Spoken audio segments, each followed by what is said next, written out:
Starting point. What's this about? This is called a yarmulke, which is a Hebrew word mashed together for a few words, which means a fear of God. And I'll tell you what its purpose is briefly, just so as you know why I'm sort of wearing it, because it's every now and then lacking adequate friction. It does tend to slide a bit on shiny surfaces. It's not funny. And, ooh, sorry, we'll get that back. All right, we'll get that right. And so nonetheless, it's an interesting thing. And its purpose is the following. The general idea is that not everything that is available on this planet is necessarily good to imbibe at all times. And so, for instance, there are repugnant smells here and there on the planet, and we have a very simple way of dealing with it. You can just close your nostrils, and that way you don't have to smell it. The question of hearing, there's a lot of stuff it's not worth hearing about.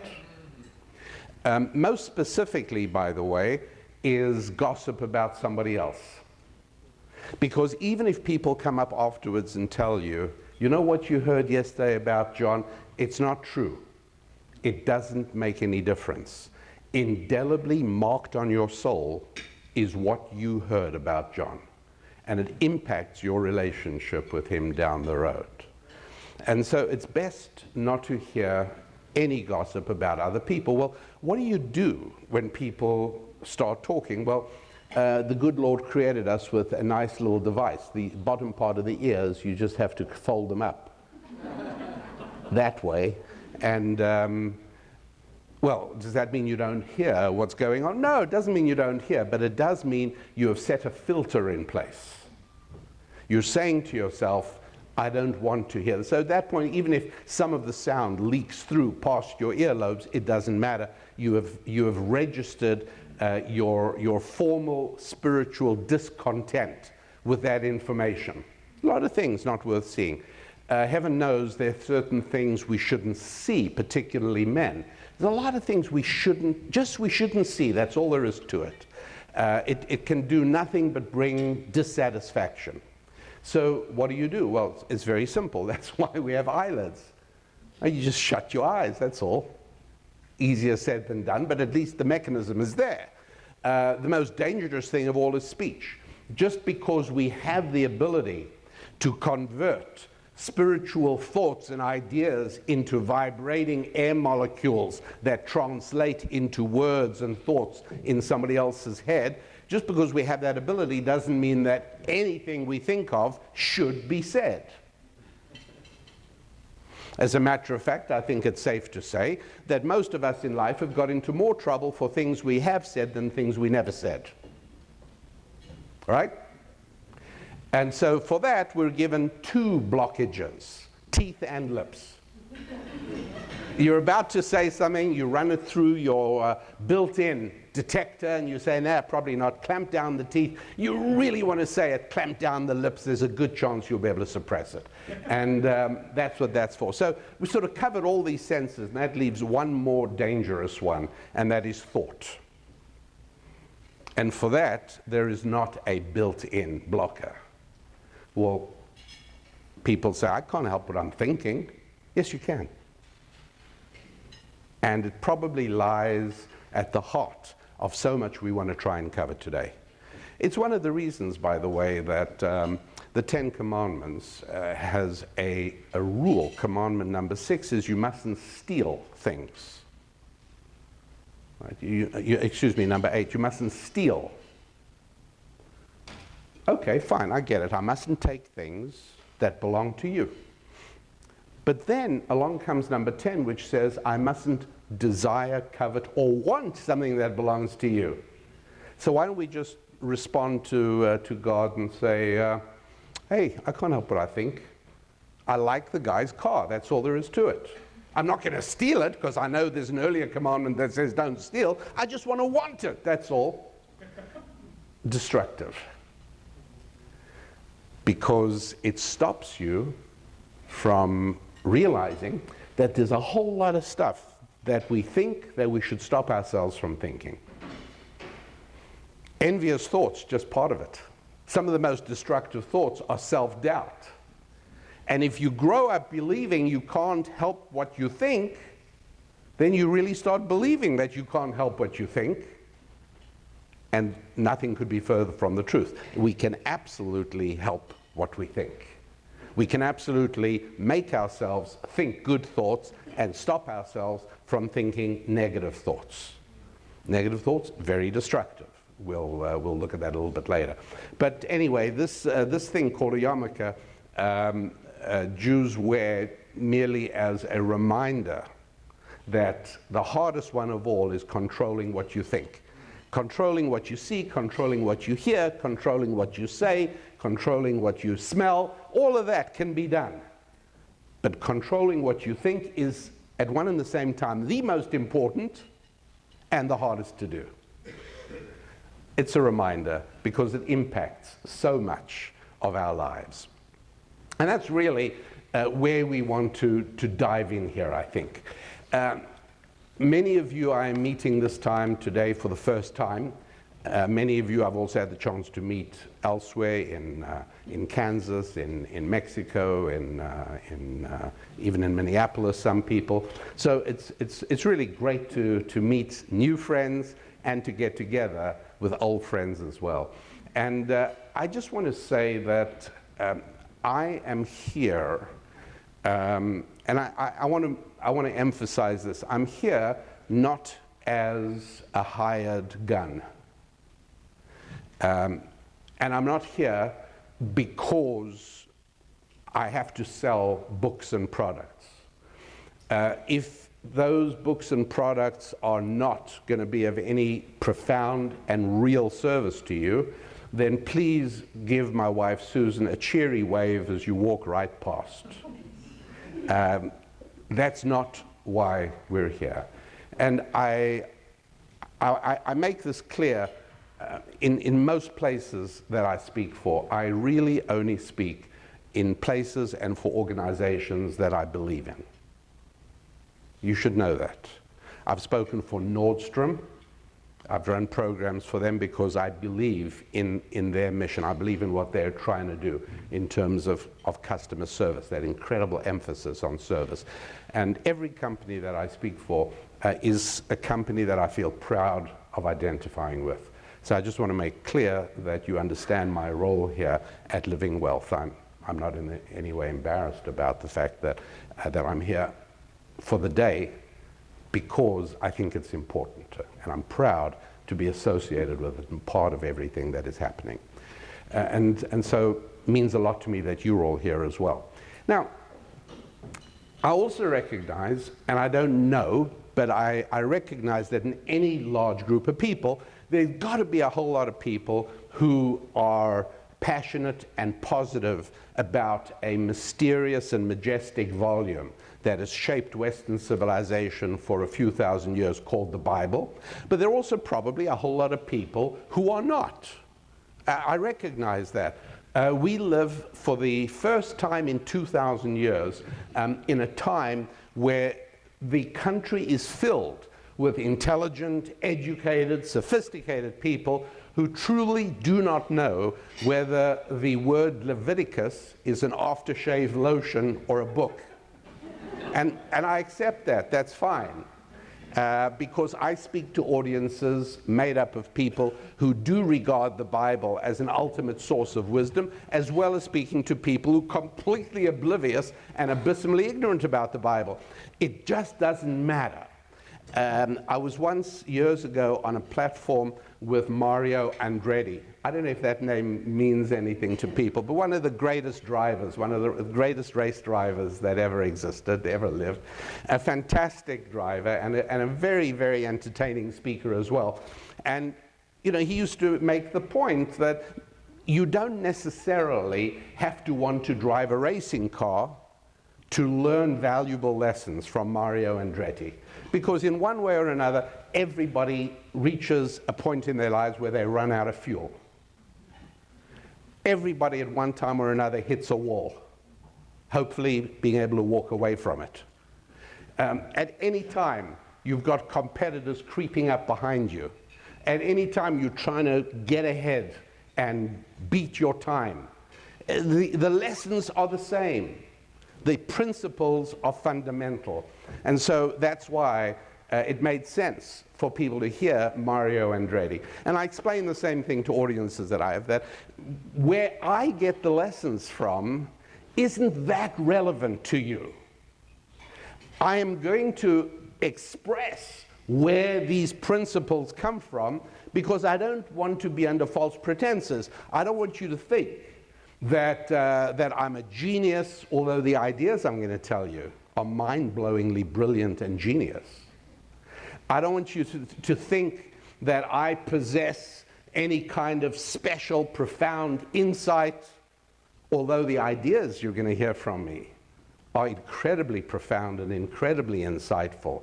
I am merely a very good transmitter. I'm able to convey the biblical principles of ancient Jewish wisdom, not only that I have been taught by wonderful teachers, but that have actually served very well the people of the Jewish faith who have always been disproportionately successful with money. Now, I'm allowed to say that because I'm circumcised. You get it? Right? We live in a culture that if anybody else says, hey, you know what, Jews are always disproportionately good with money. It doesn't mean there are no poor Jews, but it means that out of the Forbes 400 list, when according to demographic representation, with about 1.2% of Americans being Jewish, the Forbes 400 list should have about 5 Jews on it instead of 60 to 100 that it has every single year. So that's called being incredibly disproportionate. Now, it's a very true statement, but these days we live in times where if somebody who isn't Jewish makes this perfectly obvious and absolutely legitimate and accurate statement, you are immediately accused of anti-Semitism. Right? To me, it seems to be something incredibly wonderful and beautiful. To be good with money, what's bad about that? But you see, if you live in a culture that has been moving towards socialism, that's this way, to the left, for 40 or 50 years, then people who are good with money are bad. Because poverty equals virtue. Being poor is evidence of what a good person you are because you're not greedy and you don't grab other people's things. This is the culture that we now live in. And so it's absurd, but that is the reality. And so when I speak for audiences that have a lot of Jewish people in the audience, I can't tell you how uncomfortable everybody gets when I say that. It's weird, isn't it? But it's what happens. The overwhelming majority of Jews in America are uncomfortable with the idea that the process of making money makes God smile. It's a good thing. It's not a bad thing. I'm going to explain as we move along just why that is. But first of all, I just wanted you to have something of a clearer picture of where I'm coming from. And so it absolutely does not matter whether you are a religious American or a secular American or whether you drive racing cars or you don't. None of that matters because the things that we're talking about are common to everybody. There are things that impact our lives at the deepest level. I'm not going to be talking about gardening. I'm not going to be talking about basket weaving. I'm not going to be talking about macrame. I'm not speaking about mahjong or anything else that is secondary or tertiary or utterly irrelevant to life. I'm only talking about things that really matter. And you know what they are? Sex and money.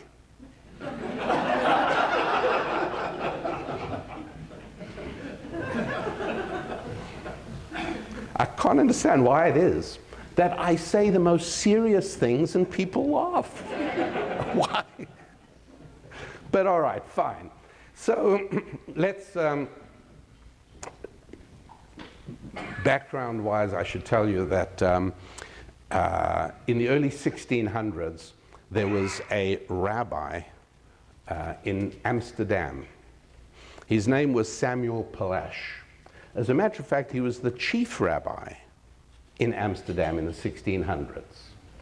And the best part of it was that for half the year, he served Amsterdam as the chief rabbi, and for the other half of the year, he served as a pirate. Now you're not sure about whether you should laugh or not, right? But it is funny, isn't it? He did. Here's what happened. What happened was that about 100 years earlier, the Spanish had evicted his family along with thousands and thousands of other Jewish people. Their property was confiscated. They were marched to the border of Spain and told to get lost. That was the eviction of the Jews from Spain. Now, as a general rule, again, this is just an observation. You want to attribute it to a coincidence? Maybe. I'm not going to argue about that today. I don't know. But I will tell you a weird thing, and that is that historically, every nation that evicts its Jews descends economically. You'll remember that during the 1400s, 1300s, 1500s, Spain is on top of the world economically. They own the world. The Caribbean, South America, the Incas, the gold, they were dominating the French in wars. The Spanish were on top of everything. Anyone checked the Spanish economy lately? Well, what happened is that it plummeted in 1500 and has never recovered. And that was the time when they got rid of all the Jews. Now again, this isn't a big mystery, right? I'm not suggesting that God says, whoa, you threw out my people, I'm gonna zap you. No, it's very straightforward. If you get rid of the main part of your population that is particularly good with money, why would you be surprised at the consequence? The British, well, they weren't the British then, the English expelled their Jews in the 13th century, and you didn't hear of England in the subsequent few hundred years. It was an absolute economic basket case. Finally, in the middle of the 17th century, Oliver Cromwell, who'd won the British Civil War, brought the Jews back, and that started a process called the building of the British Empire. Britain went from nowhere to the British Empire, which lasted until World War II. The dominant economic force on the planet when they brought their Jews back.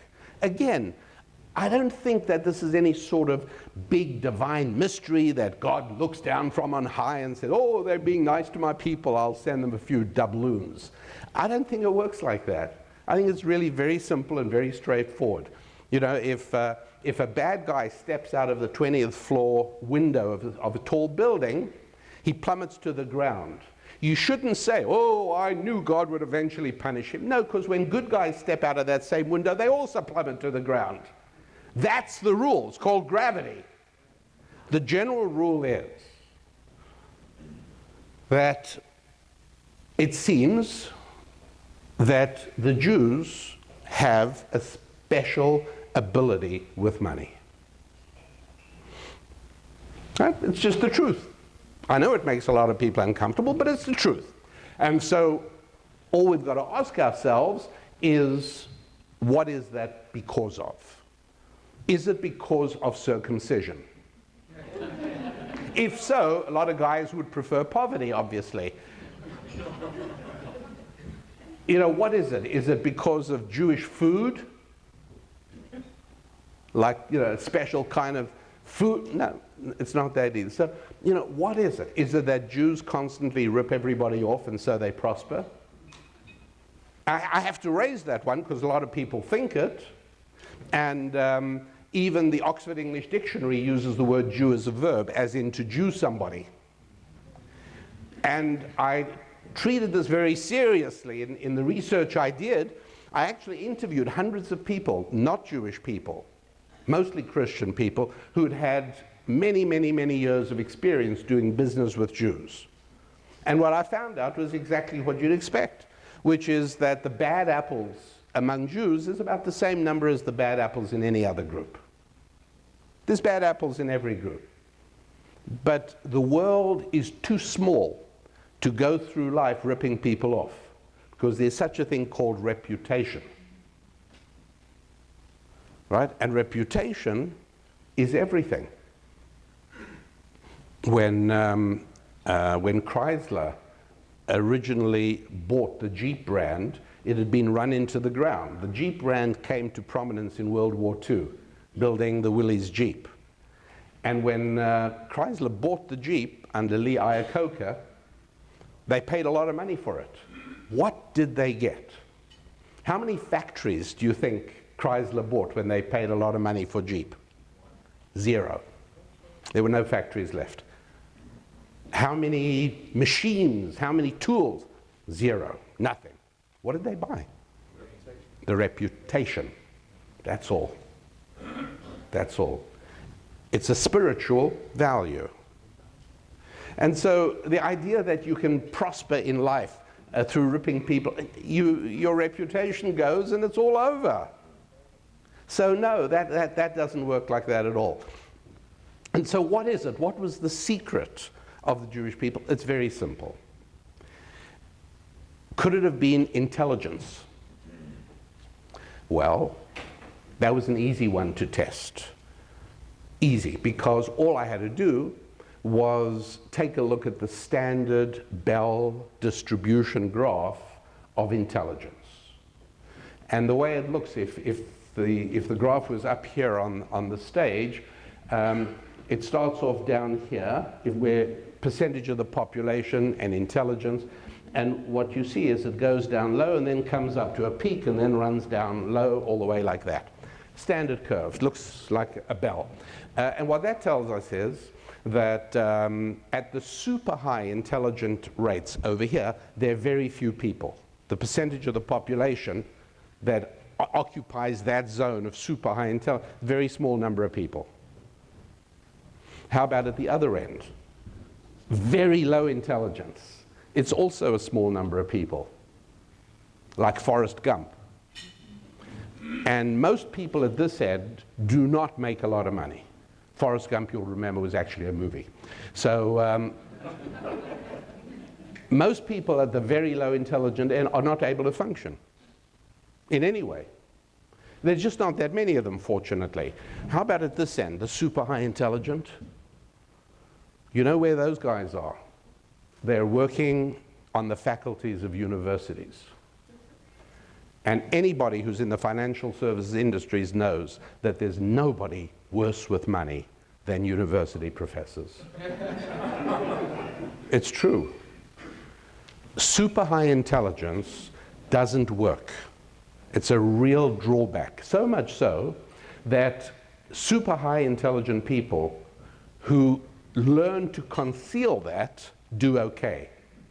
But those that don't, there are a lot of reasons for it, by the way. One of them is that they're usually poor on social skills, so we don't end up liking folks. Now, you make money when a lot of people know you, like you, and trust you. Right? When you are alone in the world, when you have no connections at all, you don't make money, I'm sorry. It just doesn't happen. And if you know a whole lot of people and they don't like you, that also doesn't work. And if you know a whole lot of people, they sort of like you, but they see you as a rascal, well, that doesn't work. And so folks at the super high end are usually not that likable. Part of it is that when you talk to them, you always feel that there's an invisible agenda that they are aware of and you're not. And that's not a comfortable way. I like transparency in my dealings with other people. And so folks that are highly intelligent, not so well. But the overwhelming majority of us here in the middle, we do just fine. Sam Walton, right over here. Now, by the way, there are always exceptions that prove the rule. You've always got people like Bill Gates, Warren Buffett, Berkshire Hathaway. Those guys, it's a small number of people that one can name like that who are high. And again, it's just a special set of circumstances that made this happen. With Bill Gates having a mom who was on the board of directors of IBM, that kind of helped if you're trying to get into the software business. There were reasons for it, and not to take anything away, brilliant, bright guys. But the overwhelming majority of people who do well with money, it has nothing to do with intelligence. As long as you're within the sort of broad range of normal humanity, it's fine. So if it doesn't have anything to do with circumcision or intelligence, so what does it have to do with? It's very simple. Knowing how the world really works. That's all you have to do. You just have to know how the world really works. And if you want a definition of ancient Jewish wisdom and the Bible, ancient Jewish wisdom's perspective on the Bible, the best definition I know of is it's a comprehensive theory of how the world really works. Now, just because I'm Jewish in my background, when I say the Bible, I'm not saying that there is not a Christian Bible and there's not a New Testament. Obviously there is. I'm just saying it's not an area I know.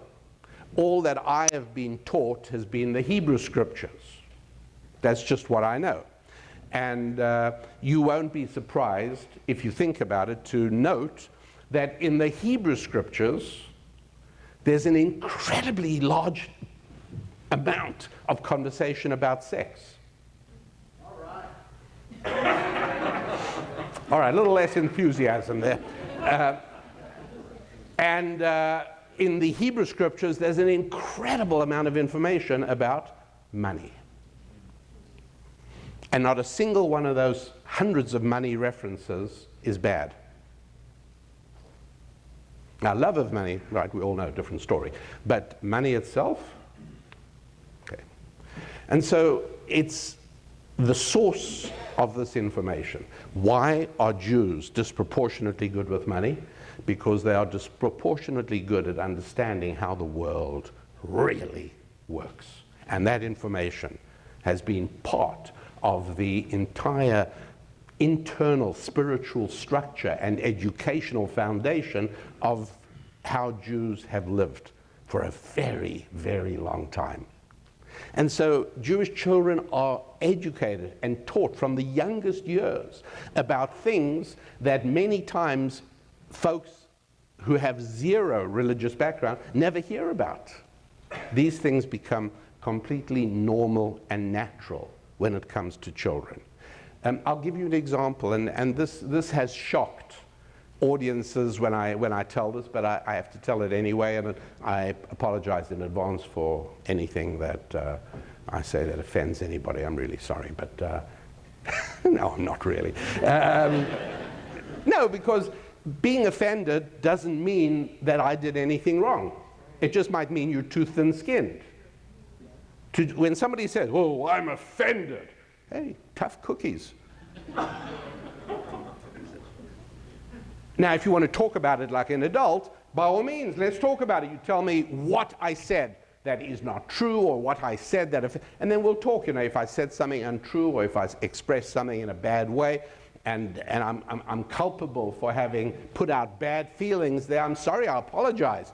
But if what I told you is true and authentic and applicable, and you didn't like it, that's your problem, not mine. So people have been offended when I told them this, but I just want to give you an example of how it is that even from the youngest age, Jewish children are exposed to information and ideas that for many of you, you might be hearing for the first time, or if you heard about them before, it'll be as an adult. But it's a little bit of an example I'll give you is that we're blessed with 7 children, and as you can imagine, dinner times at the Lapin household was always really quite boisterous and a lot of fun. But we always made sure that there was table conversation. And so my wife and I always prepared before, particularly a Sabbath dinner, which we have on Friday night, particularly we would prepare topics in advance. And I would have in my pocket, the way I usually do, a little 3x5 index card like that, excepting I will have written on it a bunch of discussion points and questions that I think are suitable for the children. And that's why, because in the midst of a dinner, it's kind of hard to think of things on the spur of the moment, because I wanted topics that would interest our adult visitors, but at the same time interest the children, our own children, so that they wouldn't feel that they were irrelevant at the table, as if they didn't really matter at the table, right? Right, we invested a lot of energy to make sure that they felt that the table was as much about them as it was about the adult visitors. And so one of the questions that came up in the context of some of the conversations, and you will see exactly how it fitted in, we were explaining we were talking about certain kinds of businesses more moral than other kinds of businesses. Are there certain things that are less moral, certain things that are more moral? You know, if I'm in the business of selling Bibles, whoa! If I'm in the business of selling cigarettes, whoa! You know, I mean, is that what this is all about, or what's going on here? So I raised the following question, and again, with apologies if this is bothersome, but I said, who do you think, if you had to choose two men, and I said this because we got 6 daughters and a son. So I said to the girls, and you know, by the way, don't you, that boys do not think of marriage when they're little boys. But little girls, from the age, in my experience, from the age of 3, are planning their weddings. I'm the only guy who had to go and see chiropractors regularly because I slipped on bride magazines on the floor. The living room floor was covered with bride magazines. I didn't stand a chance. I went flying every time. 3-year-old girls paging through bridal magazines. Okay. So I said to the girls, if you had to pick 2 men, you've got to pick somebody to marry, and it's down to just 2 guys. And in order to get the ball rolling, I first of all said, now one of them is a guy who's 6 foot tall, he weighs 180 pounds, and he's just a really nice looking guy. The other guy is just as nice. He's smart and he's funny and he's good looking. The only thing is he's a little bit shorter than you and weighs less than you. And you know, all my daughters did the same. Right? Because most women do not want to be with a guy who weighs less than they do. I understood that. I said, okay, next question, and this was really coming down to the crux of it. Next question is, 2 guys, absolutely the same in every respect. Good guys, funny, good looking, everything terrific. Except the only difference between them is the kind of businesses they have. And again, this is a perfectly acceptable conversation at a Jewish dinner table. One of them runs a brothel, and one of them runs a casino. Now, I will stipulate, I said at the outset, that neither man samples the goods.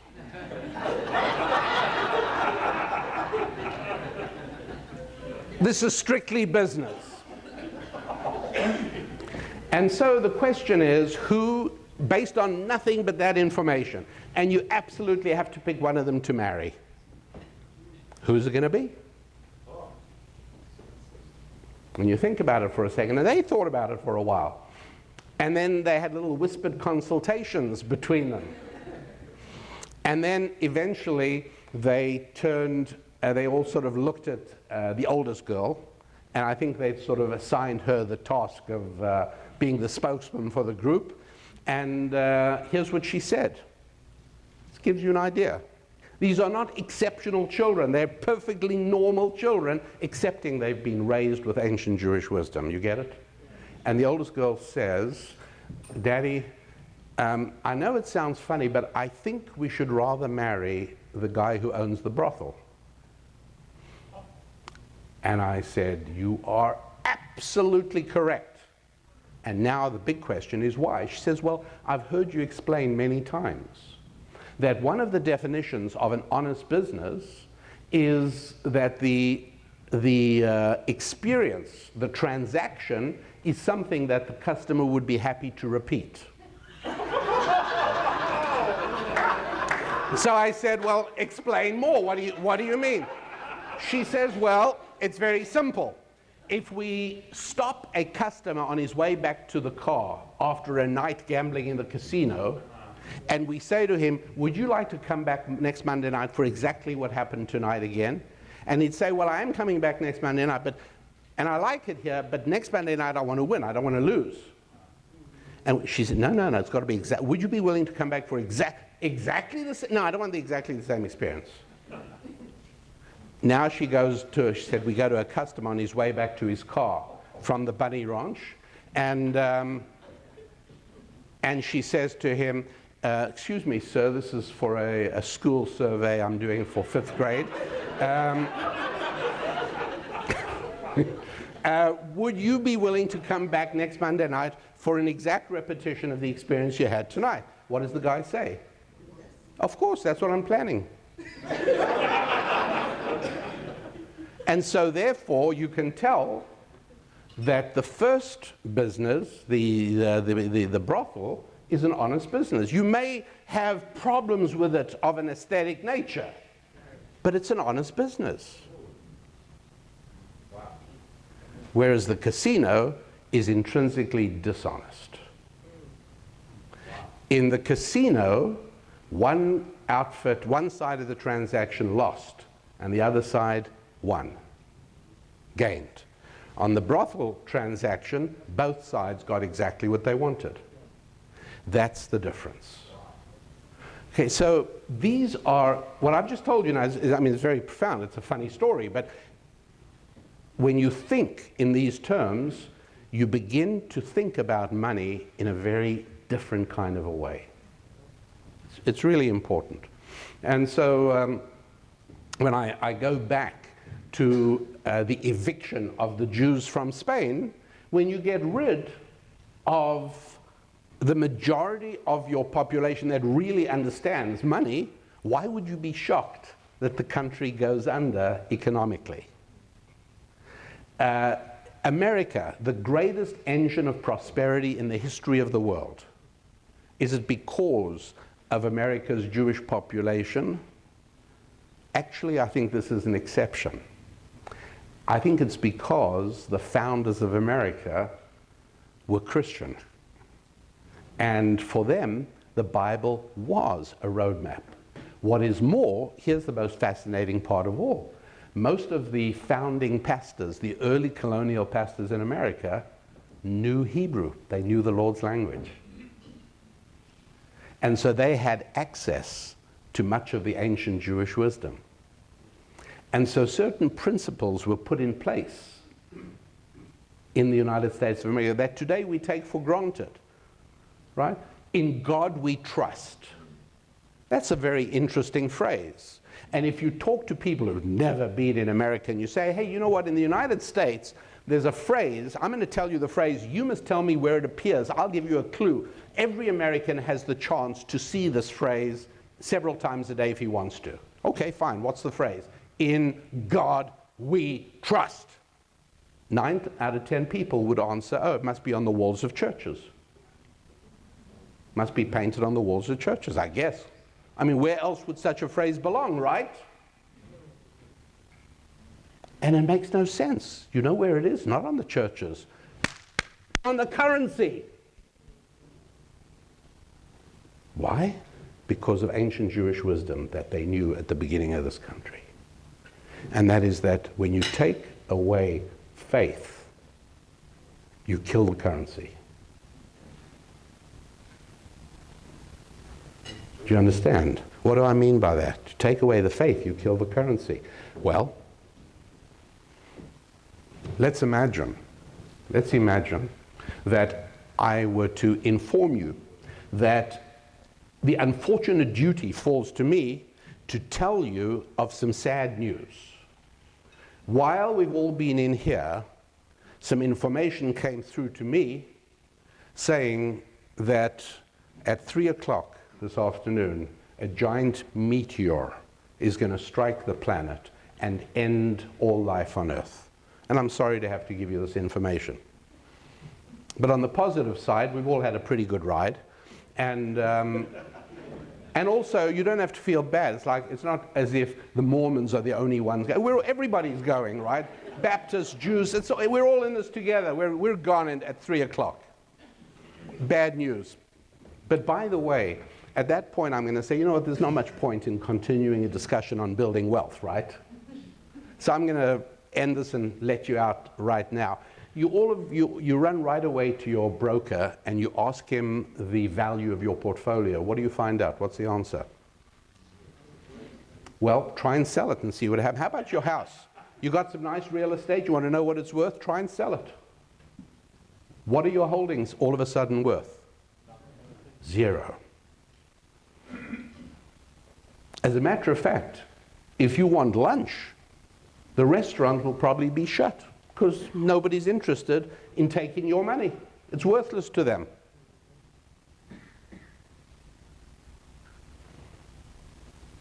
Okay, now I have to apologize to you because I lied. The world is not coming to an end at 3 o'clock. But here's my question. If I got you and everybody else out there to believe that it was going to end, even though it's not true, what have we done to the money? Exactly the same thing. It's got nothing to do with whether the world is really ending. It entirely depends on belief. If people believe it's all coming to an end at 3 o'clock, I've destroyed the value of your money. And if, on the other hand, I can promise you a better tomorrow than today and a better next week than this week, what has happened to the value of the currency? It's gone up.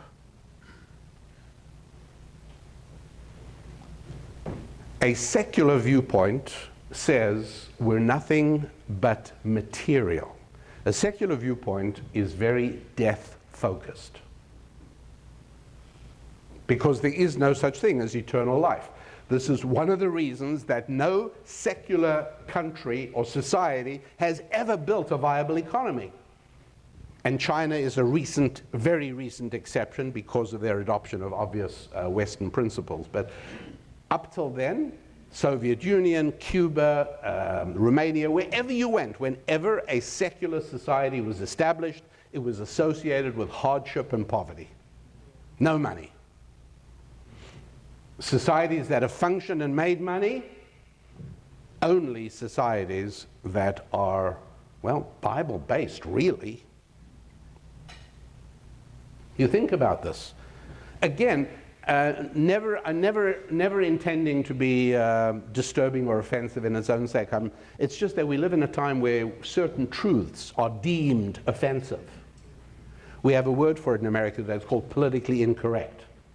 That's another way of saying, I find what you're saying offensive. It's politically incorrect. But that means that people who are susceptible to that way of thinking can never actually understand how the world really works, because many of the ways the world really works can be somewhat disturbing. So, for instance, how many people drowned in 2016 trying to cross the Mediterranean? Well, over 10,000 tragic souls drowned.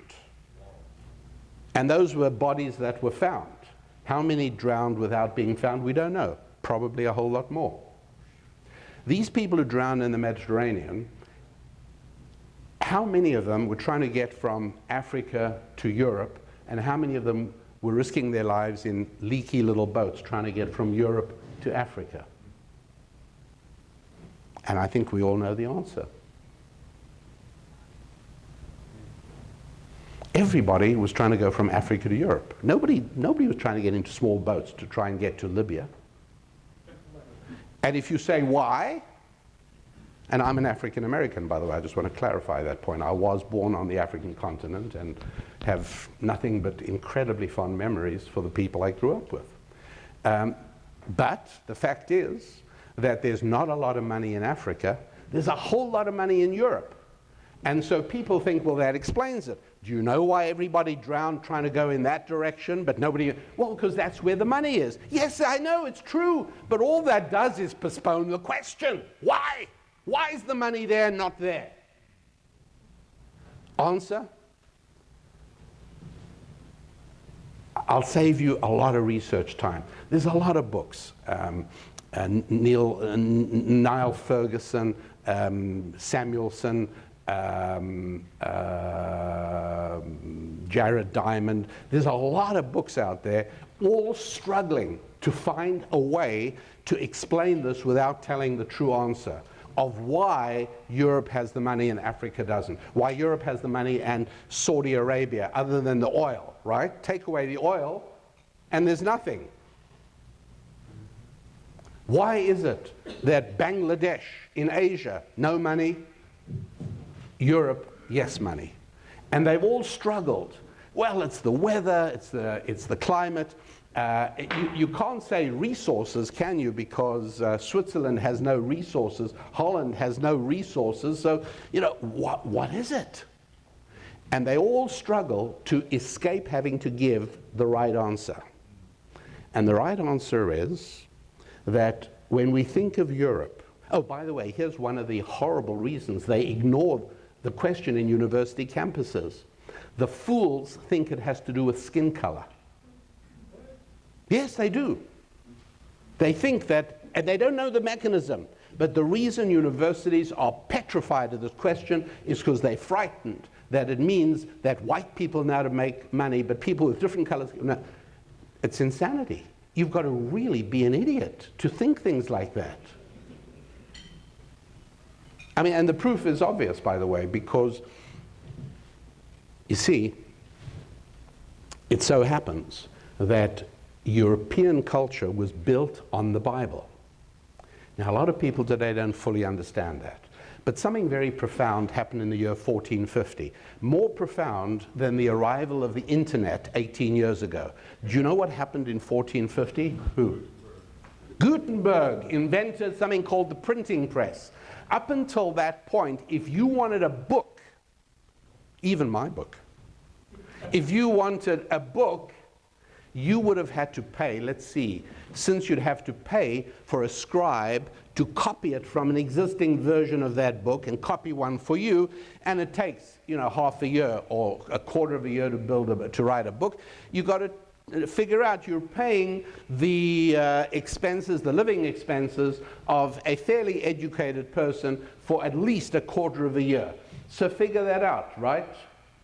What are you going to? You're not going to pay somebody less than $50,000 or $60,000 a year, and so you want a book. Plan on spending $15,000 in today's dollars.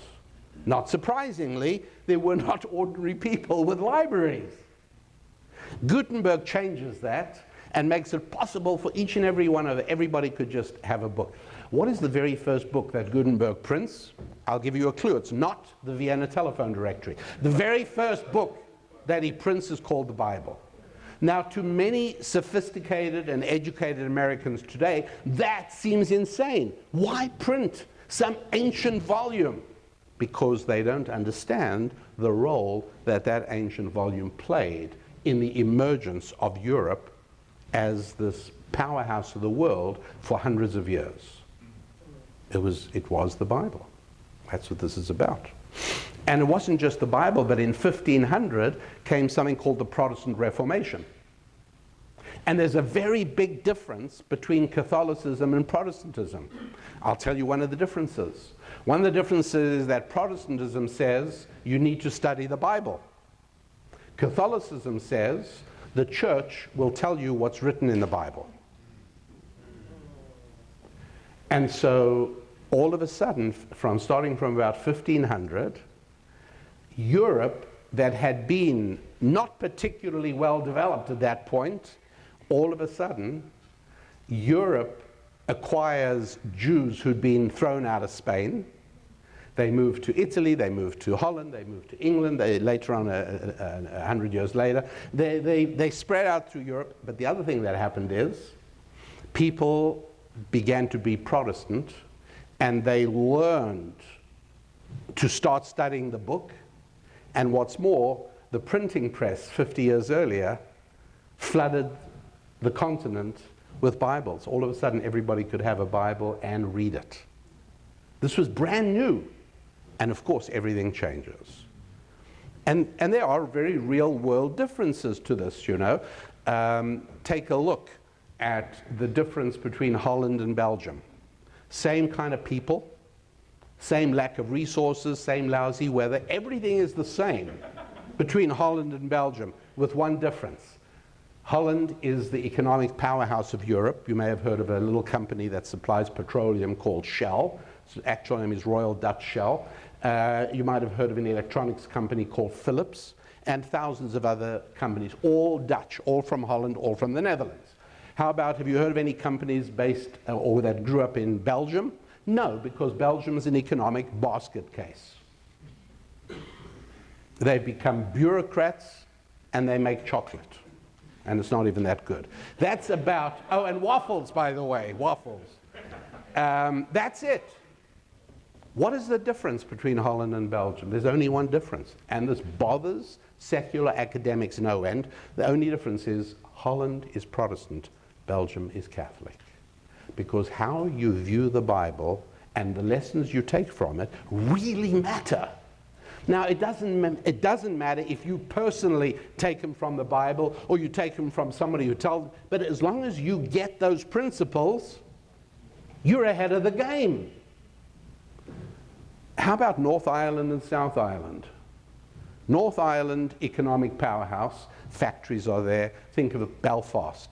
The Titanic, in spite of its unfortunate demise, was built in Northern Ireland. What do you find in South Ireland? Leprechauns. I mean, you really... And for tourism, by the way, if you want to really have a picturesque, you're a really pretty place, go to South Ireland. North Ireland's industrial. Not all of it, but more so. What's the difference between North Ireland and South Ireland? Same people, same weather, same everything. North Ireland Protestant, South Ireland Catholic, and they've had decades and decades and decades, if not centuries, of real problems about that. But how you view the Bible changes the culture, totally changes the culture. Think of, for that matter, even think of America's North and South. Right? The state of Maryland begins the South, and it was Catholic. The North was all Protestant. Where was all the manufacturing going on? The North. And the South tried to make up for it with slavery. It was a mess. A really dumb idea. It doesn't work. But it was the North. How about North Italy and South Italy? If you're going to have a vacation in Italy, I suggest you go to the South. It is picturesque, it's pretty, it's lovely. Plenty people have time to talk to you because the rest of the time they're relaxing on the hillside, drinking wine and eating olives. What's happening in North Italy? Does the name Ferrari suggest something? Lamborghini. The whole fashion industry in Milan. In North Italy, they're building stuff. In South Italy, they're sitting around. The difference between the two parts of Italy, South Italy, thoroughly Catholic, North Italy, much more Protestant. This is an amazing thing. What this tells us, again, is our outlook on these biblical principles totally changes the financial and economic reality of a society. And so we're looking at these things for very good reason. And so when I tell you about the Jews being kicked out of Spain, one of the places they ended up in was Holland, because, once again, in general, through history, Protestantism has been more comfortable with Jews. Why? Because both are Bible-centric people. Just generally more comfortable. So Jews ended up in Holland, lots of them, including Samuel Palash, the chief rabbi. Now, his family tossed out of Spain 100 years earlier. Now, I am sure, right, if I asked you to raise your hand if you know anything at all about your family 100 years ago, right? You think about 100 years ago is 1918, the end of First World War. Do any of you know of an ancestor who fought in World War I or something that was happening, right? Wouldn't most of you know something about your family of 100 years ago? I'm just trying to make the point, it's not that long ago. You know, if you talk about your grandfather, your great-grandfather, you're sort of approaching that time. And so the Jews in Spain, in Holland in 1600, have a very strong recollection that they had all their money confiscated and they're tossed out of Spain. So they knew that this was not a good situation. Meanwhile, Spain is hauling gold out of Central and South America, taking it away from the Incas and all those folks. And their ships were coming back laden with gold through the Caribbean back to Spain. So Rabbi Palash went with a few other Jews, and they went to England, who was at war with Spain. They went to Holland, that was at war with Spain. They said to England and Holland, would you give us permission to plunder Spanish ships? And we'll split the booty with you. What do you think England said? Yes. Absolutely. It's a no-lose deal. So they gave them something called letters of marque, which turned them into pirates or privateers, technically. Right? Private sector pirates. So, and so this is absolutely true. Rabbi Palash had his own ship, and half the year, when there are hurricanes in the Caribbean, he served the congregation of Amsterdam. And the other half of the year, when the weather in the Caribbean is really lovely, he'd sail his boat there and capture Spanish ships. And I really loved this story, I must tell you. When I found out it was absolutely true, it gave me a warm feeling, because it made me realize that there's another avenue if this rabbi thing doesn't work out. And it really appealed to me, you see, it really did, because we have a family tradition that we're descended from the tribe of Zebulun. Now, there's a verse towards the end of Genesis where Jacob is talking about the destiny of each of his sons. When he comes to Zebulun, he says, your future revolves around the ocean. Yeah, you'll have harbors and ports and oceans because you're into boating. So it made perfect sense when I heard we're from Zebulun, because we love boating. Our family, as far back as we go, we'd spend summers boating, nearly always off the west coast of Canada, as it happens, for a variety of reasons. But now this is all very interesting, because it's during this time that the 12 brothers, the 12 sons of Jacob, end up having a real squabble with Joseph. They believe Joseph has been singled out for special treatment. Their father gave him clothing. They were really jealous. They were unhappy with Joseph. And they wait for an opportunity. And when the opportunity comes, when Joseph is there, far away, father's back home, they grab Joseph and they throw him into a deep pit, leave him there to die. They wanted to get rid of him. So at that point, Judah, who is a really important one of the sons, and I'll tell you why. If you think of my identity, right, I'm a male, I'm an American, and I'm a Jew. But why didn't you think of saying I'm a Zebulunite? Because the tribal affiliation in Judaism just really doesn't matter very much. It's the whole affiliation of the group. So I'm not a Zebulunite, I'm a Jew. But where does the word Jew come from? Well, it comes from the word Judah. And so the Jewish identity came after the fourth son, Judah. Why? Because he was seen as a leader. Not surprisingly, later on, King David and the whole dynasty of Israeli kings descends from Judah. But this Judah's an interesting guy. I mean, he's not a simple character, because here's one of the things that happens. Of all the brothers, it's Judah who says, hey, you know what, guys? I mean, I know we've thrown Joseph in the pit. And I agree that we have to get rid of him. But how do you make money out of killing your brother? And lest any of you think that I'm mistranslating, I promise you I'm not. There may be some English translations that butter that up a little bit to make it go down easier. Because a lot of Jewish translators are frightened that this would perpetuate the anti-Semitic stereotype, of Jews who'd stop the traffic in a freeway to retrieve a penny. So, and so Judah says, he actually says, what profit is there in killing our brother? How do you make money killing your brother? Wow. And all the brothers, yeah, you're right. I don't know how, I can't think how we do that. I mean, we could charge money for killing him. Visitors, people come to watch bizarre events. We could sell tickets, but then our father would find out, which the whole object of the exercise is that he should never know what we've done. So that's ruled out. Eventually, hey, here's a great idea. Let's sell him as a slave. It's the same as killing him. Turn somebody into a slave. You've destroyed his life. And we get money for it.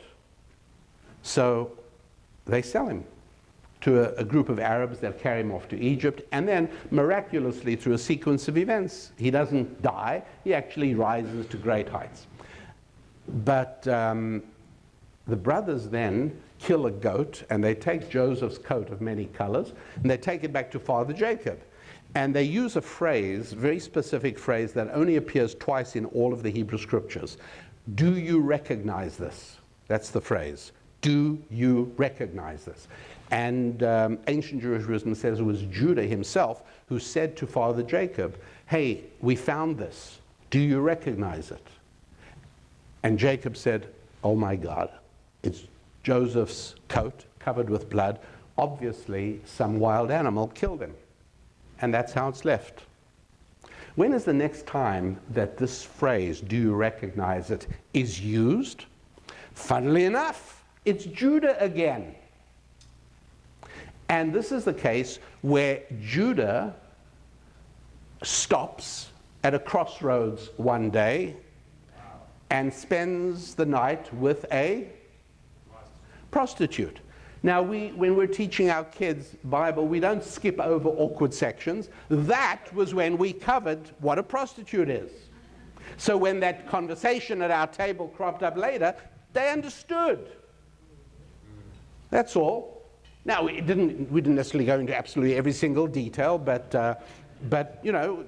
what's going on, and that men deeply desire to be with women. I mean, all of that is laid out, no matter how young the kids are.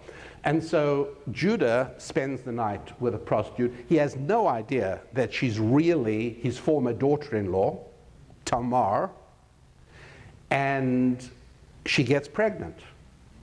And so everybody's talking about it. And she goes on all the talk shows, and they all want to hear from her.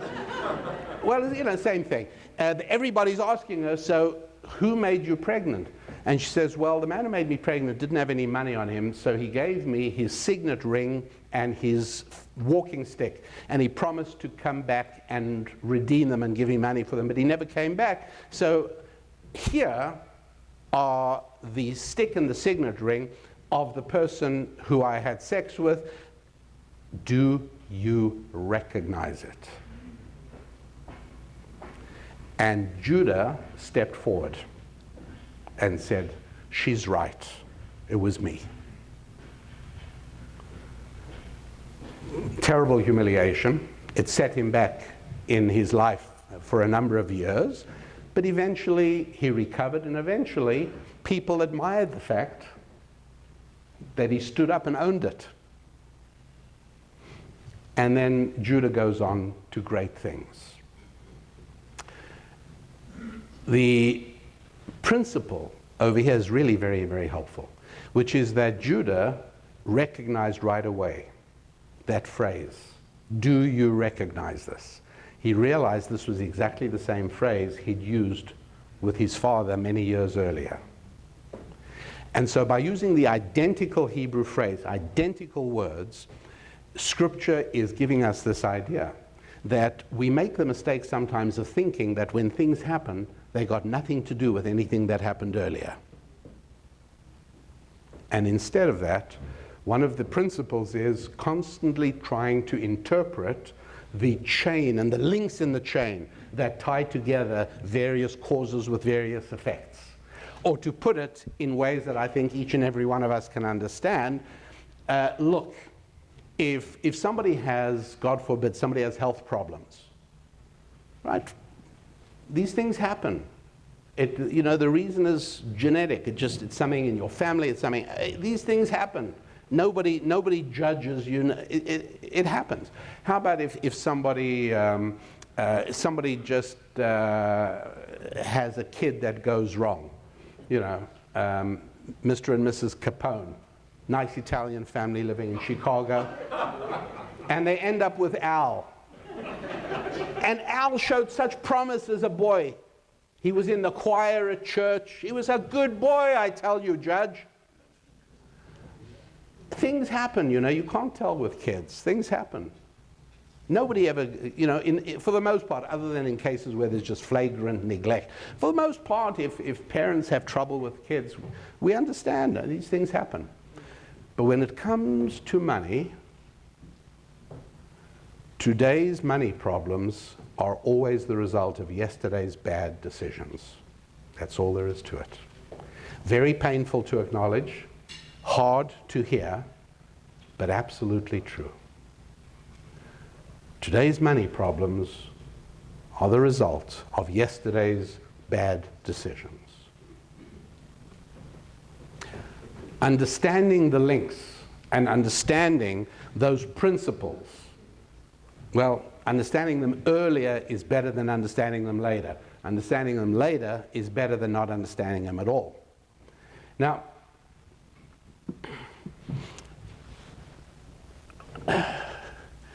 I am going to do something which I hope is going to be okay with you.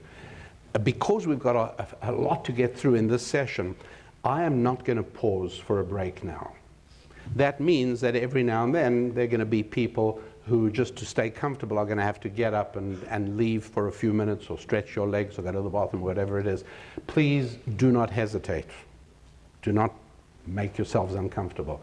But we're running till 11, and ordinarily, if we've got a 2-hour, I usually like stopping for a few minutes in between, but I'm not going to do that now, just because there's too much information that I have to impart before we are ready for later sessions on into today. And so I have to just dive right into this and make clear, look, there was a situation a little while back where a husband and wife came to talk to me. The marriage was in really bad shape. There were a lot of problems. Both of them really wanted to put it together. In many parts of what was wrong, they didn't understand. They knew the symptoms, but they didn't know the underlying causes. So they were snapping at each other. They disrespected one another. All of that they knew. But they didn't get what was going on, what was the underlying. And so this took a lot of work, and I dived into it with them. We worked. And the girl's father happened to have been a friend of mine. And that was one of the reasons that I got involved and was willing to help him, because that's, again, not what I do as a profession. And he would call me up, or we'd have coffee every week or two, and he'd always say, so I don't want you to betray any confidences, but can you tell me anything about how they're doing? Well, each time we met, I gave him cause for optimism. Each time we met, I'd say to him, Larry, it's a bit better than it was before. We actually are making progress. They're very good people. Your daughter and your son-in-law, they're good people. They're committed to, they really want to make this work. And they are both big enough to be able to overlook things that have happened and to start facing forwards, not backwards. I'm optimistic. And so this happened until it was to the point where I almost could see the end in sight, where I could say, you know what, you guys are just fine. You're going to be okay on your own. You don't need me. Call me if you have a problem, but I think you're okay.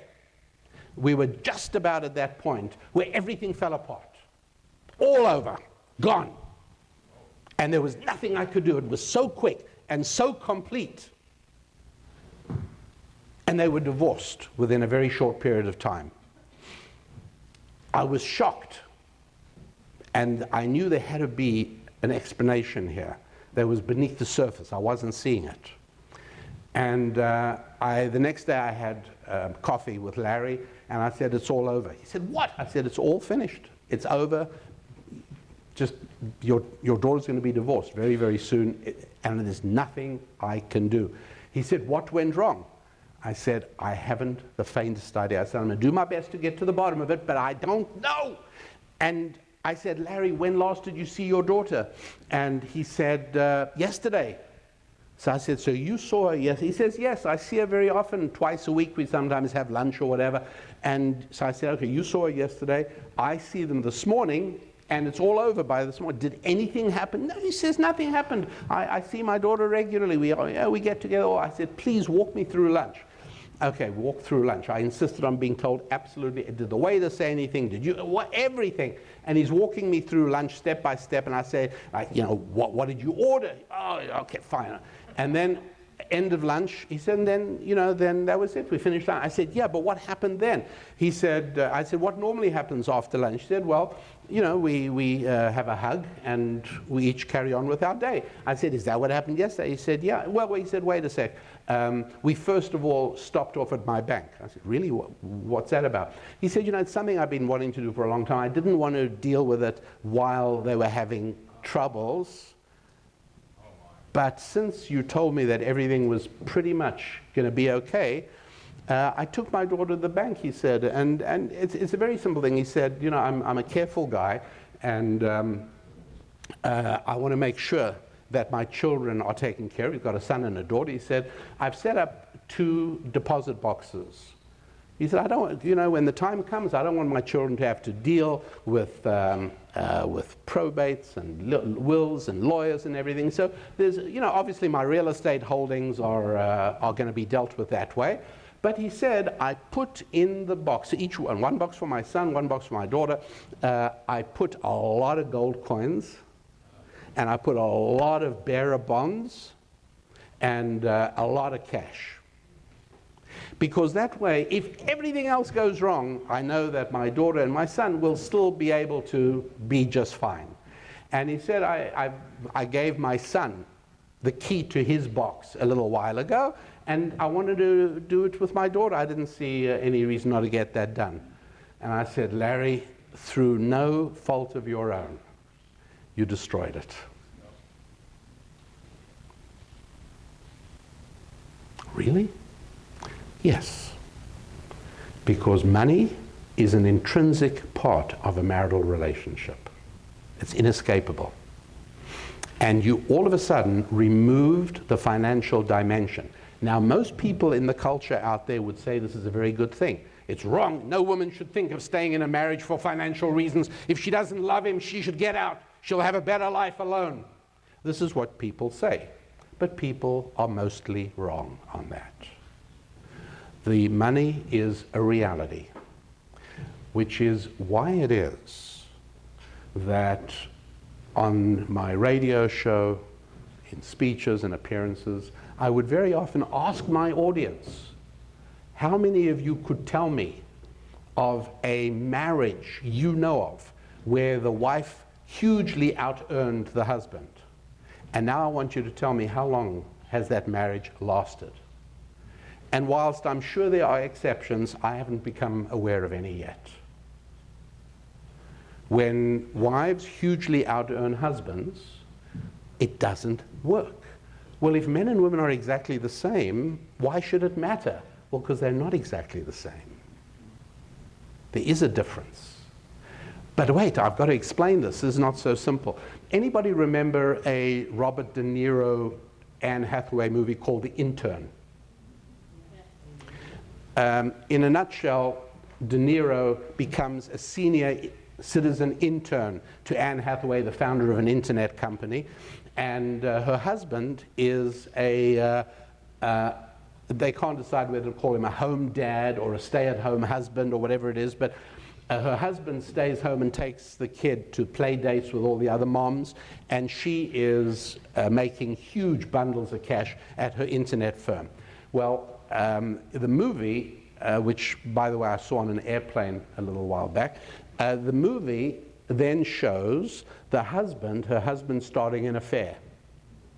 And Anne Hathaway says, when she finds out about it, she says, I kind of understand it. He's feeling demasculated. And this way, one of the other moms, a single mom at the play date, made him feel like a man again.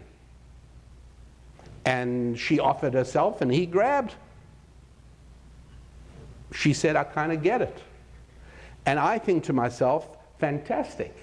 Hollywood actually got it right this time. This is perfectly normal, perfectly natural. Right? Not to morally validate the guy having an affair, but I understand it. Well, then the movie obviously turns back to Hollywood, because the husband and wife get together, everything's cool, she forgives and forgets, everything's fine.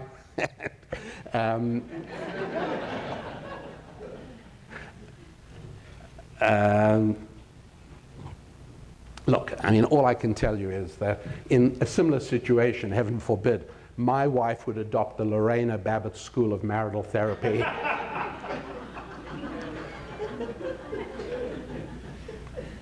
Lorena Babbitt, you might remember, was a lady who performed a very damaging anatomical excision to her husband when she found out things about him she didn't care for. So it's very, very simple. Then it goes all Hollywood, and they make up, everything's fine, and he says, no problem, everything will be fine, I won't do it again, and I'm very happy for letting you fulfill your dreams of financial success while I remain a house husband. And the movie goes to the credits and everyone's happy. Okay, fine, that's what happens, but there's a certain reality here we have to understand. The linkage between money and marriage cannot be ignored. It's real. And so as soon as I heard that Larry had removed entirely, it's not the only part of marriage, heaven forbid, not saying that, but once in a marriage that is just being put together again, it's gone through, the fact that she had allowed him, or during the marriage she had been a wonderful wife, it was through her support that he had achieved financial success, they were living well, the fact that she was part of that, and that now all of a sudden her father had made her utterly independent, that was a factor, it was a big factor. It did change things. These are examples of the very real principles that we have to look at and we have to understand. Because there is a difference between physical and spiritual. And what we're talking about now is a spiritual matter, not a physical matter. If you view a man and a woman as no different from a male giraffe and a female giraffe, then it makes no sense. If a man and a woman are the same as a male lion and a female lion, it doesn't make any sense, because the female lion, the lioness, actually carries out the overwhelming bulk of the kills. The family is fed because the lion roars and all the deer run away from the sound right to where the lioness is circled around waiting. She picks out a fat, nice, juicy looking one and jumps on it. And then she brings it back to the pride, and father lion eats first, and then baby lions eat next, and as usual, mommy lion eats last. And that's how it works. And father lion never says, you're emasculating me, you've got to let me kill the deer as well. And so if humans and animals are exactly the same, what I'm talking about should be completely irrelevant. The fact that it's hard to think of a successful marriage where the woman, by the way, if we're talking about a couple that's been married for 20 or 30 or 40 years and things happen and the wife, that's fine, we're not talking about that. We're talking about early marriage years where, let's put it this way, Cinderella works. The peasant girl marrying the prince, that works. You know why? because within 1 month, she looks, acts, and behaves like a princess. But the princess never marries the peasant, because he'll always be a peasant. Doesn't work that way. The only reason that the princess married Aladdin is because he was never a street rat, like his detractors said. If you'll remember that beautiful movie, you remember when Aladdin sat down with his monkey to eat a loaf of bread, starving Aladdin, and two little orphans, a little boy and a little girl with big eyes, sat there hungrily looking at him. A peasant would have said, "Stop looking at me, go steal your own bread." A prince says, "Okay, fine, here, you take it." And he gives the bread to them. And that's the clue we get in the movie, that this guy really deserves to marry a princess, because he's a prince. He may be clothed like a peasant, but he's not really a street rat at all. In real life, in the old days, do you remember when they called them stewardesses, not cabin attendants? Back in those days, they were all young and beautiful. Today, you have to fly Singapore Air for the experience. But back in those days, and by the way, this makes very interesting reading. There are books on it, and there's also loads of information. If you happen to be interested, this was seen, the women had to be single to be a stewardess, and this was seen by many women as an avenue to good marriage. Because when you had a bit of seniority, you got to work the first-class cabin. And the number of men who married stewardesses that they met on a flight is legion. And so there are these huge numbers of young women who, in marriage, and today, they're grandmothers, and they talk about how they met their husbands. He was traveling first class. She was working in the first-class cabin, and he asked for her phone number, or whatever they used to do in the days before phones. So, so I ask you, how many successful women traveling first class ask the guy bringing them drinks for his number? Doesn't happen. Doesn't happen.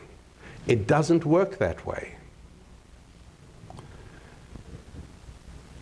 Adolescent men have a term they use, right? Gold digger. Oh, she's just interested in money. If you had no choice, I'm asking women, if you absolutely have to marry two guys who are, you don't know much about either of them, all you know is that one repeatedly tells you how much he loves you, and the other one has made a package of money. That's all you know. Who would you rather marry? If you had to pick one of them. It takes nothing for a guy to say, "I love you." It takes nothing, particularly if he desires you. He'll say anything. But men are not about what they say. Men are about what they have achieved. When we say only performance counts, that goes for men. And that's why it is. And again, these are things that are baffling to the world at large, but they make perfect sense if you understand the principles of ancient Jewish wisdom. This is a test that is run in every Psychology 101 course in every university in the country. It's all very exciting for newcomers to the field of psychology. Well, they take a bunch of guys and they show them a sheet of photographs of pretty women, and under each woman is the name and what she does for a living. And it ranges the whole financial gamut. It goes from investment banker, partner at a law firm, all the way to school teacher, kindergarten teacher, everything, nurse. And overwhelmingly, the guys seem to have a preference for women at the lower financial levels. They think they're looking at the prettier women, but God is messing with their heads. And here's how we know it, because the next part of the test is they take exactly the same women and they move all the job identifications around. They leave the names, leave the pictures, but all the women who were investment bankers now become kindergarten teachers. All the women who were kindergarten teachers now become partners in the law firm, and they show it to a group of guys again and again and again, and the tests get replicated every single time. It had nothing to do with the look of the photograph. It had everything to do with the occupation. You know why? Because the very worst feeling for any man is impotence. And you know what causes impotence? Not being needed. When a man isn't needed, it's the worst thing in the whole world. Because with need comes respect. I respect people I need, right? A woman who needs her husband respects him, makes him feel like a man, and these guys all knew that one group of women had no need for them. The other group do. And this is why it is, even in this enlightened age we live in, right? And I read women's magazines every month, only so you don't have to. I tell you everything you need to know. And out of 6 months' worth of women's magazines, the only thing that I can tell you is really important to know, everything else you can ignore. The only thing that was really important is in these enlightened days, Cosmopolitan magazine, right, for the enlightened modern single woman. What do you think the advice they give to a woman who lets the man, who's when she's out on a date and the guy lets her pay? Kick him to the curb. What? This is supposed to be egalitarian equality. He should pay half the time, you should pay half the time. No, even Cosmopolitan tells its girls, if he lets you pay, get rid of him. Why? Because there's something about sex and money that go together.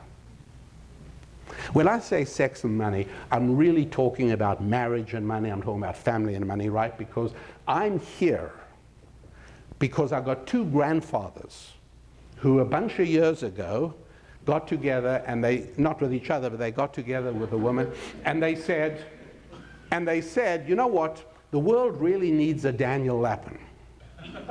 And so I've got some ideas of things we could do that would make sure that a bunch of years down the road there'd be a Daniel. Is that what happened?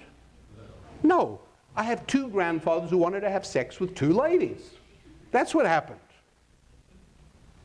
And out of that came a marriage and a family, and out of that came children who then did exactly the same thing.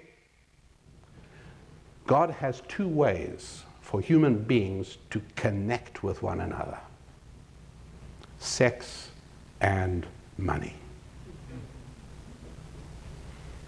And they're not as different from one another as you might think. Because after a transaction of each, and you should be able to give me the answer on this, the similarity between them, because after a transaction of each, both parties are happier than they were before. If it's done right. I'm talking about money.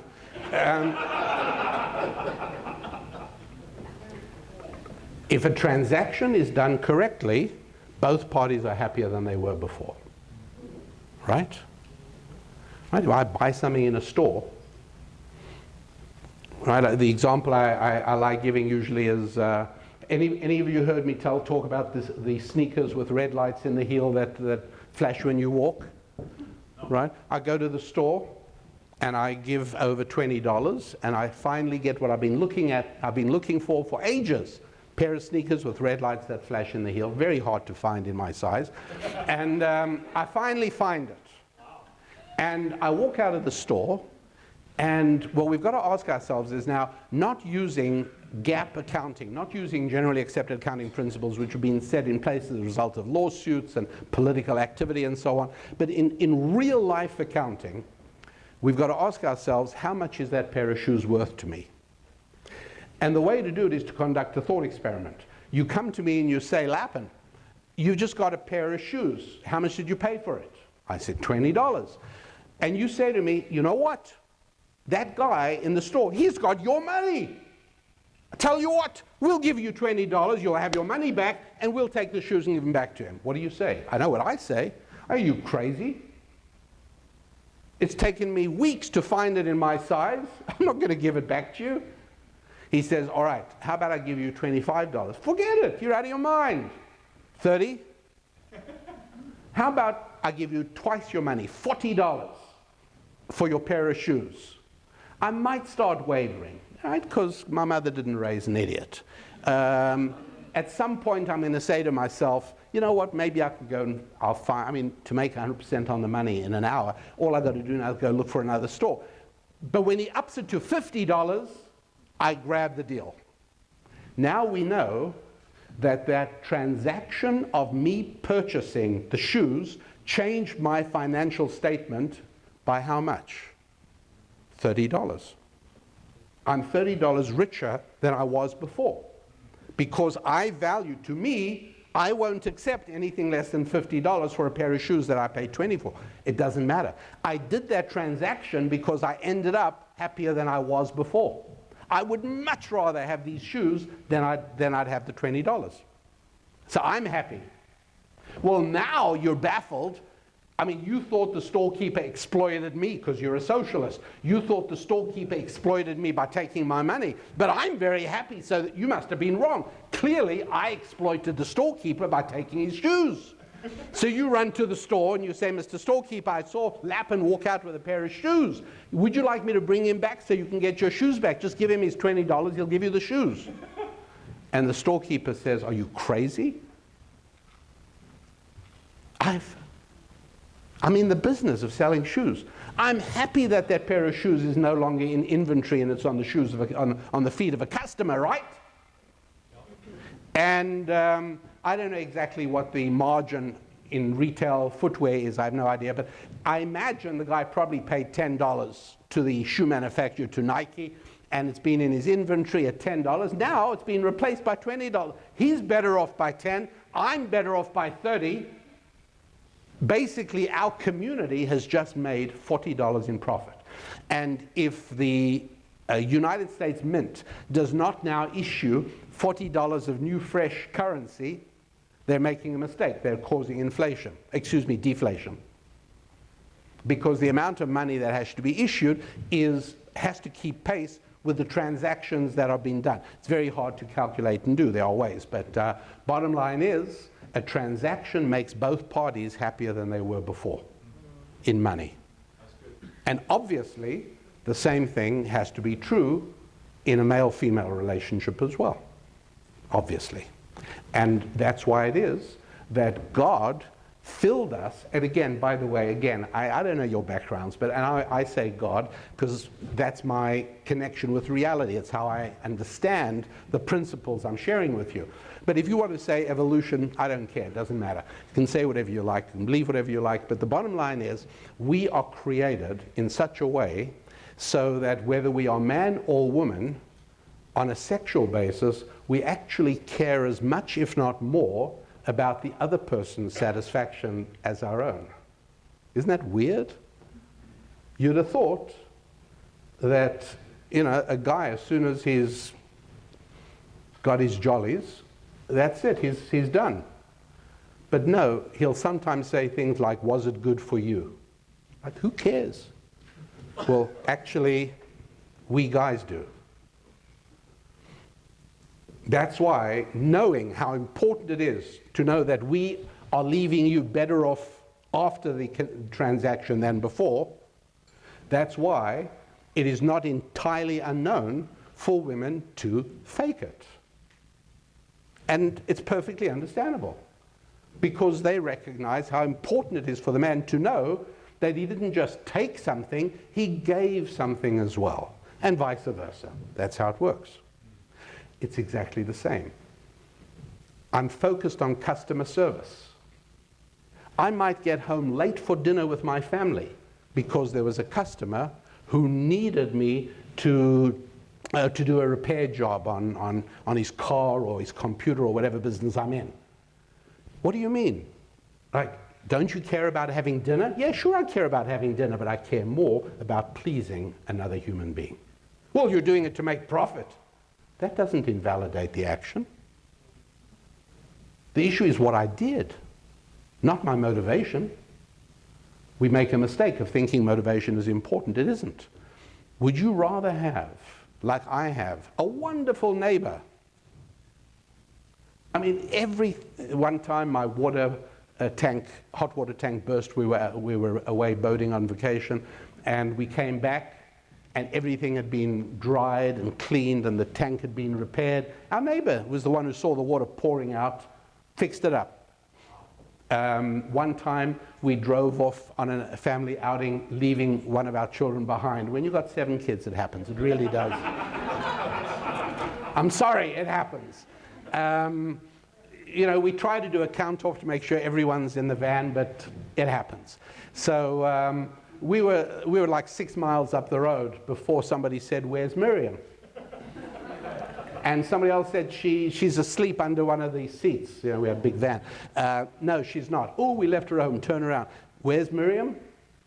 Playing with some toys at the neighbor's house. She knocked on his door and said, "My family went off without me." He said, "Come in, they'll come back for you."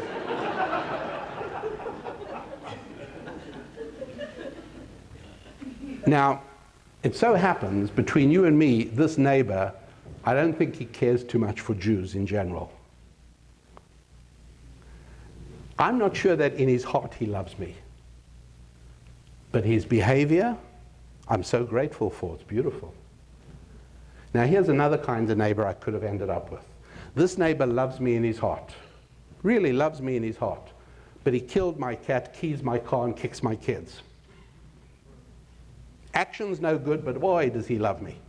The other person, I don't know what's in his head, to tell you the truth, but he really is a great neighbor. He does wonderful things. Who do you rather have? Don't try and read other people's motivations. Half the time we don't know our own. We certainly don't know somebody else's. And so it's a demeaning of a human being to say, "Oh, he just did it for the money." You don't know. And even if he did, what is that money other than a certificate of good performance? That money means that he did something valuable. That's what it's all about. Understand what money is. And so we begin to see that there is this very powerful connection, all based on the principle of connection between money and marriage. So much so that there is something else that they share. Boeing, great company. Great company. Used to be based in Washington, now based in Chicago, but they build beautiful planes, and it's a solid, well-run, well-operating company. Roughly what percentage of its planes actually fly? Not counting human error or things go horribly wrong, but basically when they take a plane off the assembly line and they fly it, what do you think, what percentage of them fly, what percentage of them just can't get airborne? 100% and 0. 100% and 0, 100% fly. How about if you decided to build an airplane in your garage? An experimental airplane. People do it all the time, by the way. It's a whole hobby thing. You can buy plans. You follow the plans meticulously. Everything has been engineered properly. And you finally wheel your plane out of the garage. What are the chances of it flying? 100%. It's absolutely going to fly. I mean, I'm not saying if you just decide on your own to sling some 2x4s together and call it an airplane, but talking about you actually follow the plans, you use the right materials, do everything right, it'll fly. There are literally thousands of light aircraft flying around the United States that are not even licensed by the FAA because they are experimental light aircraft that people built themselves. Perfectly fine. It will fly. You don't have to worry. With the exception of the Titanic that I mentioned earlier, when people build ships, what percentage of them float? Roughly? 100% actually. Because there's not a lot of mysteries. How about if you decide to build a boat yourself as a hobby? You want to build yourself a sunfish or something. What are the chances of it floating? If you follow the directions, 100%, it's not going to be a problem. These are not complicated things. There are reams and reams of plans and instructions and details and information and numbers. It's easy. You just go and do it. How about you build a building? You know, other than in some of the weirder corners of the world, if somebody builds a building in the United States of America, what are the chances of it standing? 100%. It's not that hard to do. You just got to do it right. Right? There's rules. It's easy. You just got to know that there are rules. You can't just do whatever you like. But if you follow the rules that are being gained through many, many, many years of human experience and engineering expertise, you do a building, it'll stand. Okay. Now you go to the bookstore, if you can find one, and you'll see shelves and shelves and shelves of information on marriage. And you'll see shelves and shelves of information on business. If you start a business, what are your chances of success? Shouldn't it be at least as good as a building or an airplane or a boat? But it isn't. But the information is out there. You start a marriage, what are your chances of success? I mean, there's plenty of information there. What are the chances of success? Not good. Whatever they are exactly, there's confusion on the statistics. I will tell you that the failure rate of marriages is not 50%. It's better than that. It's not great, but the official number they give of 50% is not accurate. One of the reasons is they lump together first, second, third, fourth marriages all together, and that one of the reasons distorts the numbers. But be it as it may, the failure rate is too high. It's nothing like the failure rate for buildings, boats, and airplanes. Marriages and business, what's going on? They seem not to be as easy to do as things like boats, airplanes, and buildings, which not everybody does, but like so many people do business, so many people do marriage. It really ought to be straightforward by now. You just get the right information, you go do it. Why doesn't it work? Because they're completely different. Marriage and money are in a separate category. I'll give you an interesting example. For those of you who are interested, but even if you're not, you'd be interested to know how, where this information is presented in the vast body of ancient Jewish wisdom. In the book of Exodus, God tells Moses about building the tabernacle in the desert, right? Make a home for me, says God, in the desert. And he says, now, I want you to make a box, an ark, in which you are to place the stones of the covenant, etc., etc. Okay, fine. Then he tells him, you must build a table, and on that table you're going to put bread and all kinds of other stuff. Okay, fine. And he says to him, and you must build a candelabrum called a menorah, and then you must light it. And then he says, in Exodus 27 or 28, he says, now you must build an altar on which you should nothing. Well, I don't get it. All the other things, you must build the table to have the bread, you must build a box to put the Ark of the Covenant, you must put the stone there, you must build the candelabrum in order to light, you must build an altar. For what? It's very interesting. Nothing said. Reason, ancient Jewish wisdom explains, very beautiful. The whole reason to build a table is in order to put stuff on it. The whole reason to build a light fixture is that it should give light. The whole reason to build a box is because you're going to put stuff in it. But an altar has meaning in and of itself, all by itself. It doesn't matter if you do anything else. If I say build a boat, the next question is, for what? Well, so that you can sail from across the Mediterranean in safety. That's why you should build a boat. All right, fine. Build a building. Why? So there'll be a place for people to live and have offices and work. If you don't give the next part of the discussion, it's meaningless. Build a boat. Why? Oh, I don't know, just build a boat. You're crazy. I want you to build a building. Really? Why? Like, are there 10? I don't know, just build a building. You know, it's nutty. But how about if somebody says, I want you to build a marriage? Does anybody say, what for? No, because they know that the marriage in and of itself is intrinsically meaningful. It adds to life. How's about if somebody says, you must start a business? Really, why? The answer isn't to make money because you can go get a job. If I say start a business, the reason is because it's intrinsically satisfying and meaningful. There's value in and of itself. That's the big difference between marriage and money, between marriage and business. That is the similarity, I should say, where both of them have intrinsic meaning. There's something in psychology called the IKEA effect.